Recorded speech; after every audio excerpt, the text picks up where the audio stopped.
Em nome do Pai, do Filho e do Espírito Santo. Amém. Eminência reverendíssima, irmãos no sacerdócio, irmãos em nosso Senhor Jesus Cristo. Neste domingo segundo após Pentecostes, nós lemos no Evangelho de São Mateus o episódio em que o evangelista narra o momento em que Jesus Cristo chamou os seus primeiros discípulos, que também foram os seus primeiros apóstolos, os 4 primeiros: André, seu irmão Simão, depois chamado Pedro, e Tiago, e seu irmão João. São Pedro nos deixou 3 epístolas no Novo Testamento e São João é o autor do 4º Evangelho. E tal é a importância dos santos apóstolos, que nós temos durante o ano para eles dias específicos, um dia para cada um dos santos 12 apóstolos. E temos no dia 29 os príncipes dos apóstolos, Pedro e Paulo, lembrando que o apóstolo São Paulo não foi do grupo dos 12, mas chamado apóstolo e igualado aos outros, porque o próprio Jesus o chamou após a sua ressurreição e ascensão subida aos céus. E no dia 30 de junho, após São Pedro e São Paulo, temos a memória dos 12 santos apóstolos. Lembrando que, se houve um traidor no grupo dos 12, Judas Iscariotes, ele foi substituído logo no início da comunidade cristã por São Matias. E assim, o grupo dos 12 voltou a estar completo. E nós lemos em São Mateus a maneira como Jesus os chamou. E nos parece estranho, porque Jesus simplesmente chegou junto deles, que estavam trabalhando, e os chamou, e eles o seguiram, como se fosse algo sem conexão com qualquer outra coisa. No entanto, se nós lermos o Evangelho de São João, nós veremos, por exemplo, que Santo André, o primeiro chamado, ele era discípulo de São João Batista e seguiu Jesus quando São João Batista apontou Jesus para os seus discípulos e disse: "Este é o Cordeiro de Deus que tira o pecado do mundo." E André falou de Jesus a seu irmão Simão, depois chamado Pedro. Então, havia já um conhecimento deles em relação a Jesus e algum conhecimento de Jesus em relação a eles, além, é claro, de Jesus conhecer o íntimo das pessoas, o coração dos homens.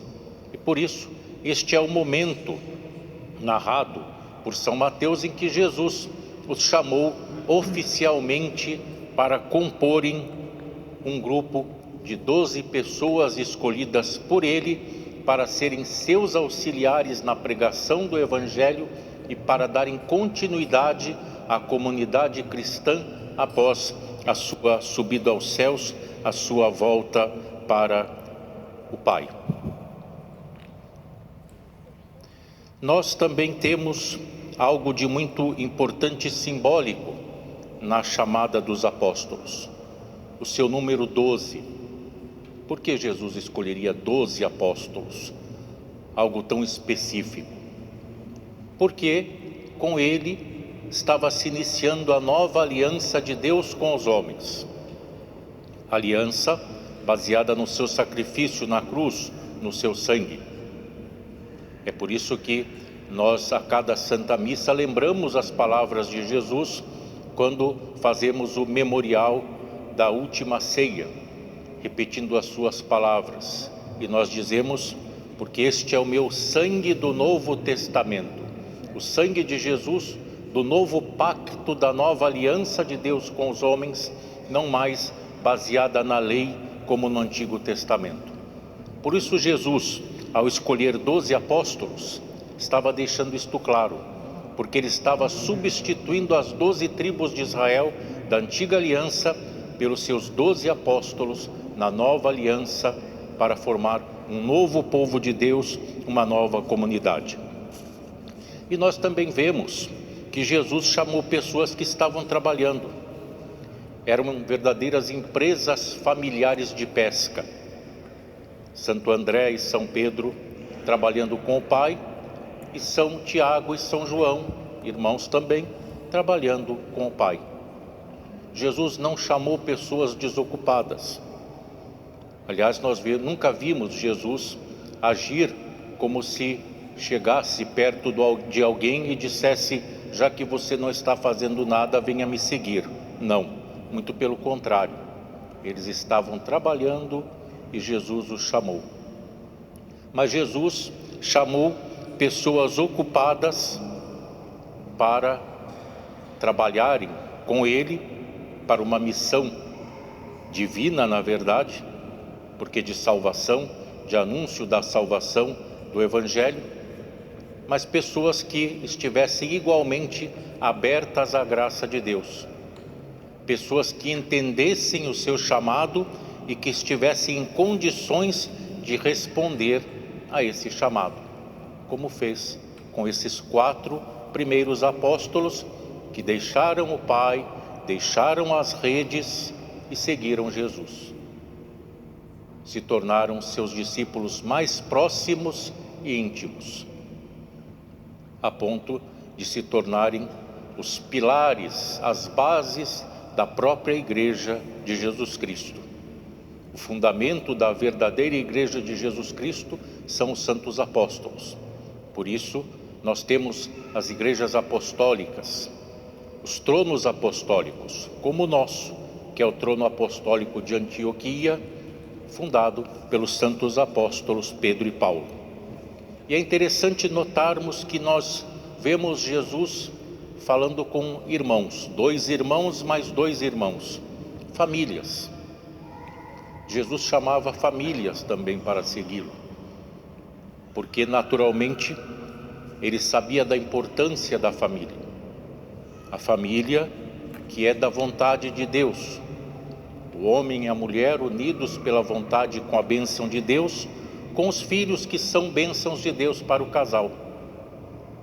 E nestes dias em que a família é tão atacada, em que alguns querem destruí-la, impondo um conceito de novas famílias, não mais segundo a vontade de Deus, o homem, a mulher e os filhos, nestes dias nós temos que valorizar mais ainda a família desejada por Deus, porque ir contra a família assim constituída é ir contra o desígnio de Deus, é ir contra a vontade de Deus e é querer destruir as bases de uma sociedade sadia, de uma humanidade sadia.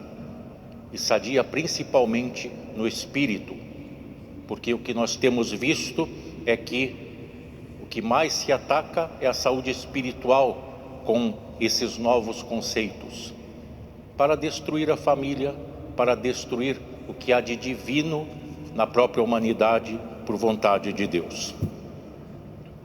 E se os apóstolos deixaram as redes da pesca para seguir Jesus, eles assumiram outras redes, as redes do Evangelho, que lançaram com eficácia pela graça de Deus para apanhar pessoas. Como disse Jesus: eu vos farei pescadores de homens.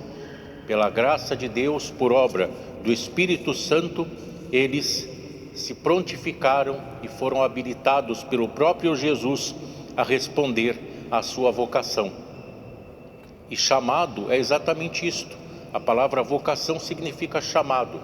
E alguns chamados são vocações de Deus, como a dos apóstolos, no chamado feito pelo próprio Jesus. E o apóstolo São Paulo, nas suas epístolas, fala dos dons de Deus para a igreja. E dentre os dons de Deus para a igreja, ele coloca os apóstolos. E vocação como chamado de Deus pode e deve ser assumida por todos. Há a vocação para o sacerdócio, a vocação para o cântico na igreja, há vocações diferentes para o serviço da igreja, porque servindo a igreja servimos a Deus, servimos a seu povo, e cada um deve assumir a sua vocação batismal, vocação de filho de Deus pelo batismo, que recebe os dons do Espírito Santo na crisma, para ser fortalecido e capacitado a viver como verdadeiro cristão. E assim nós vivemos a nossa vocação toda vez que tudo que nós fazemos, desempenhamos nossa profissão, nossa missão de pai, mãe, filho e tantos outros papéis que possamos assumir, assumimos como vocação de Deus se nós fazemos bem, com dedicação, se fazemos para a glória de Deus e para o bem do nosso próximo. E os apóstolos não deixaram de ser também abnegados, porque Jesus, os chamando para ser seus discípulos, os chamou para irem após ele. Vinde após mim, dizem algumas traduções do Evangelho, e vos farei pescadores de homens. Ir após Jesus é seguir os seus passos, seguir as suas pegadas, muito de perto. É fazer a vontade do Mestre e procurar estar com ele onde quer que nós estejamos, ter a sua presença onde quer que nós estejamos nas nossas vidas. E para isso nós temos que ter a prontidão dos apóstolos para seguir Jesus, para fazer a sua vontade e para também nós, de alguma forma, na nossa vida, sermos apóstolos. Apóstolo significa enviado. Sermos como enviados de Deus ao mundo para anunciar em palavras e atos o Santo Evangelho, a salvação que Ele nos concede em Jesus Cristo. E Jesus disse também que quem quiser vir após mim, negue-se a si mesmo e tome a sua cruz. Os apóstolos tomaram a cruz seguindo Jesus. Primeiro deixando tudo para segui-lo, depois suportando dificuldades e provações no seguimento e na companhia do Mestre, e depois também, quando desempenhavam a sua missão pregando o Evangelho, já constituindo a igreja, quando muitos foram perseguidos e martirizados, deram a vida, derramaram o próprio sangue por Jesus. E todo cristão deve carregar também a cruz de cada dia, das dificuldades e dos problemas, mas sabendo que pode sempre contar com a graça de Deus para fortalecê-lo, com a bondade de Deus em sua vida. E se Deus não nos livra de todo o sofrimento, Ele nos fortalece, nos capacita para sermos vitoriosos ao final sobre todas as dificuldades, as cruzes que possam vir nas nossas vidas, sabendo que a cruz de Cristo, a verdadeira e grande cruz, não é de morte, mas de ressurreição e de vida, a vida que Ele nos quer dar, mesmo que nós tenhamos que sofrer. Em nome do Pai, do Filho e do Espírito Santo. Amém.